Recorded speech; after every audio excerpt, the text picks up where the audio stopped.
गुहागरमध्ये क्रिकेटच्या वादावरून एका तरुणावरती जीवघेणा हल्ला करण्यात आला। या प्रकरणातल्या आरोपींना अद्याप अटक न झाल्यानं पीडित तरुणाच्या आईचा संताप अनावर झाला आणि त्यांनी थेट गुहागर पोलिसांना फैलावर घेतलं। माझ्या मुलाला मारून नदीत फेकलं असतं तर तो सापडला असता का? रक्ताच्या थारोळ्यात पडलेल्या माझ्या मुलाच्या मारेकऱ्यांना अद्याप अटक का नाही असा सवाल उपस्थित केलाय। मारहाण करणाऱ्यांना अटक न झाल्यास पोलिसांच्या विरोधात न्यायालयात जाण्याचा इशारा पीडित कुटुंबियानं दिलेला आहे।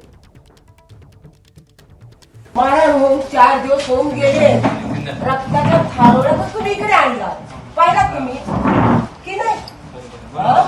आणि मग आरोपी आधी फरारी 4 दिवस मिळाले नाही।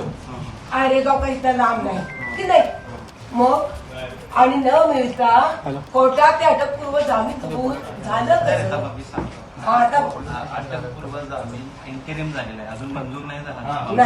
नाही झाला तर आपल्याकडे अजून त्याची ऑर्डर आलेली नाही। पहिली गोष्ट, ऑर्डर आल्यानंतर आपल्याकडे से घेतात, आपण त्यांना तिथं देतो। कोर्टामध्ये जाऊन आपले तपासी अंमलदार असतील कोण त्या कोर्टात जाते, त्यांचा अटकपूर्व जामीन नामंजूर करावा म्हणून आपण देतो।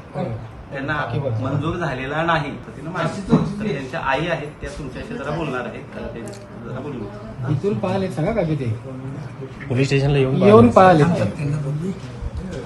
मी गीता खोत बोलते। जयेश खोतला शनिवारी रात्री अमाप मारहाण झाले, अमाप, कारण तिथे रक्ताचा थारा अजूनही आहे आणि तगड्या धरून जर ओढत पाण्यात टाकलेलीच असते म्हणजे।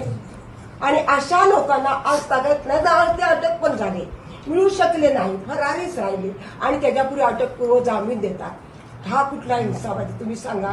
आज आमच्या बाबतीत झालं, उद्या म्हणजे इन्साफ न्यायच मिळून या गोष्टीला असं मला तरी म्हणायचं। विनंती तुम्हाला। एबीपी माझा, उघडा डोळे बघा नीट।